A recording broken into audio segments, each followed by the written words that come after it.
Hello everyone. आज हम ज्वालामुखी के बारे में चर्चा करेंगे। ज्वालामुखी जो है वह है ज्वाला के समान मुख। इसका तात्पर्य हिंदी में अगर हम इसका संधि विच्छेद करें तो यह है ज्वाला जब मुख से निकले वो ज्वालामुखी है। वोल्केनो भी कहते हैं इसको।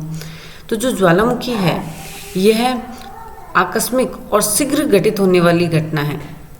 यह अंतर्जात बल के द्वारा उत्पन्न घटना है।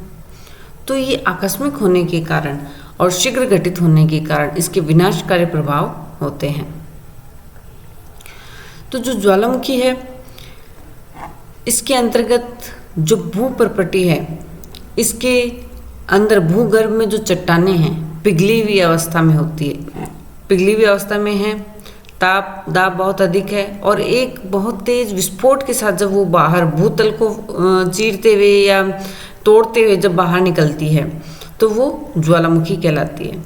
जब भूतल के अंदर चट्टानें पिघली हुई अवस्था में होती है तो उसको मैग्मा कहा जाता है। और जब यही मैग्मा धरातल ज्वालामुखी फटने के बाद धरातल के ऊपर आ जाता है तो धरातल के ऊपर आने के बाद इसको लावा कहा जाता है, क्योंकि इस जो ये मैग्मा है इससे जो गैस और जल वाष्प है वो अलग हो जाती है। तो इस प्रकार से हम कह सकते हैं कि मैग्मा क्या है, लावा प्लस गैस प्लस वाष्प, ये मैग्मा है। और यही फर्क होता है मैग्मा और लावा में। धरातल के भीतर है तो वो मैग्मा है और धरातल के ऊपर जब ये आता है तो ये लावा है। और अब हम चर्चा करेंगे ज्वालामुखी के प्रकारों के बारे में। आप स्क्रीन पर देख पाएंगे।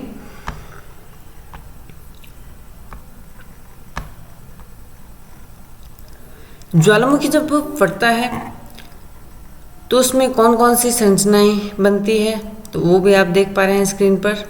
ये मेंटल है, ये प्रॉपर्टी है। जब ज्वालामुखी फटता है तो ये क्रेटर बनता है, गैस और राख के साथ एक गुब्बार बाहर निकलता है धरातल से। और ये लावा है जो धरातल के बाहर आने के बाद मैग्मा लावा कहलाता है। इसके बाद वाले अगर हम देखें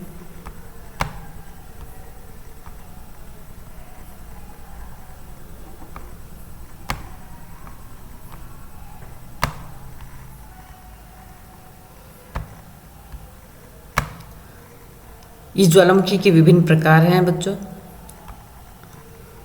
आप देख पा रहे हैं। ज्वालामुखी का वर्गीकरण। अब हम ज्वालामुखी का वर्गीकरण करेंगे। ज्वालामुखी का वर्गीकरण अलग अलग आधारों पर किया जा सकता है। पहला आधार है इसका उद्गार की अवधि के आधार पर। दूसरा आधार है उद्गार के स्वरूप के आधार पर। सबसे पहले हम बात करते हैं उद्गार की अवधि के आधार पर। तो जो उद्गार की अवधि है इस आधार पर ज्वालामुखी तीन प्रकार के होते हैं, सक्रिय, सुषुप्त और शांत। सक्रिय को जागृत ज्वालामुखी या एक्टिव वोल्केनोज भी कहते हैं, सुषुप्त को डोरमेंट वोल्केनोज और शांत या मृत ज्वालामुखी को एक्सटिंक्ट वोल्केनो कहते हैं। जागृत या सक्रिय नाम से स्पष्ट है कि जिन ज्वालामुखी से सदैव लावा एवं अन्य पदार्थ का उद्गार होता रहता है तो उसे जागृत ज्वालामुखी कहते हैं। इसके उदाहरण इंपॉर्टेंट है हवाई द्वीप का मोना लोआ, मोनाकी एवं भूमध्य सागर का स्ट्रोम्बली ऐसे ही ज्वालामुखी है। अगर हम बात करें सुषुप्त ज्वालामुखी की तो जिस ज्वालामुखी में दीर्घकाल से उद्गार नहीं हुआ है एवं निकट भविष्य में उद्गार की कम संभावना है उसे सुषुप्त ज्वालामुखी कहते हैं। इसका उदाहरण विषुवियस ज्वालामुखी है।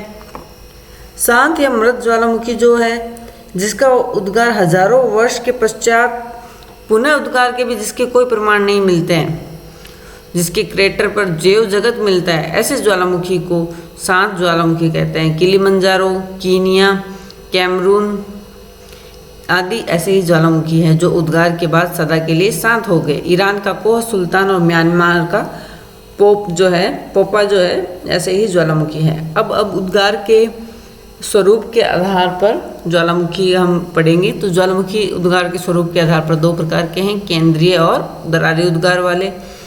जो केंद्रीय उद्गार वाले हैं इसमें चार प्रकार हैं, हवाई तुल्य, स्ट्रोम्बली तुल्य, वोल्केनो तुल्य और पिलियन तुल्य। सबसे पहले हवाई तुल्य के बारे में हम चर्चा करते हैं। तो ये ज्वालामुखी जो है सबसे शांत प्रकार का ज्वालामुखी है। हवाई द्वीप में मोना लोआ और मोनाकी दो ज्वालामुखियों में उद्गार फटाकों जैसी आवाज़ के साथ कभी कभी होता है। इसमें उद्गार के समय द्रव लावा मुंह में छिड़ककर ज्वालामुखी की दीवारों पर बिखर जाता है और जब लावा कुछ अधिक मात्रा में निकलता है तो इसके शंकु पर दरार पड़ जाती है। कुछ समय पश्चात मुख्य क्रेटर से या सहायक शंकुओं से गैस एवं लावा बाहर निकलता है। इससे सहायक शंकु भी बन सकते हैं। अंतिम अवस्था में गैसें व लावा दोनों का निकलना तेजी से घटने लगता है। हवाई द्वीप समूह में ऐसे और भी ज्वालामुखी है जिनमें से बेसाल्ट लावा निकलता है। इन्हें शांत प्राय उद्गार भी कहते हैं। अगला है स्ट्रोम्बोली तुल्य ज्वालामुखी। स्ट्रोम्बोली ज्वालामुखी जो है भूमध्य सागर में सिसिली द्वीप के उत्तरी भाग में है। इसमें सामान्यतः कम गाढ़ा लावा निकलता है।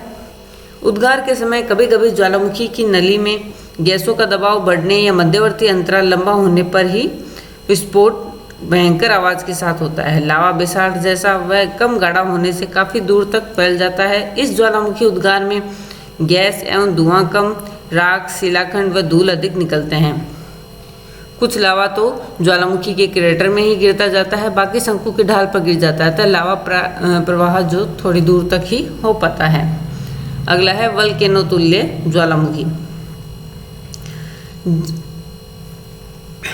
वल्केनो तुल्य जो उद्गार है, इसके हर अगले उद्गार के समय शंकु में जमा लावा तोड़कर फेंक दिया जाता है। इस उद्गार में भयंकर दबाव और आवाज़ के साथ विस्फोट होकर पदार्थ बाहर निकलता है। वल्केनो ज्वालामुखी भूमध्य सागर के लिपेरी द्वीप समूह में स्थित है। इससे निकलने वाला लावा वेसुवियस से अधिक गाढ़ा होता है, अतः इसमें लेपिली व बम जैसी आकृति आकाश में उछलकर भूमि पर गिरती है। अगला है पीलियन तुल्य ज्वालामुखी।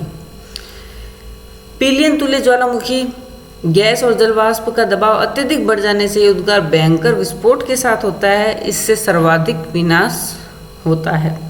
विश्व प्रसिद्ध 1883 के क्राकातोआ द्वीप के ज्वालामुखी में भयंकर विस्फोट से इस द्वीप का 1/3 भाग उड़ गया। इससे निकली धूल, राख, गैस के बादल 80 किलोमीटर की ऊंचाई तक छा गए थे। इसके विस्फोट की आवाज़ 4800 किलोमीटर दूर ऑस्ट्रेलिया तट पर भी सुनाई दी थी। तो इस प्रकार से आज हमने ज्वालामुखी और उसके वर्गीकरण के बारे में चर्चा की। नेक्स्ट वीडियो में हम फिर किसी नए टॉपिक पर चर्चा करेंगे। तब तक के लिए धन्यवाद।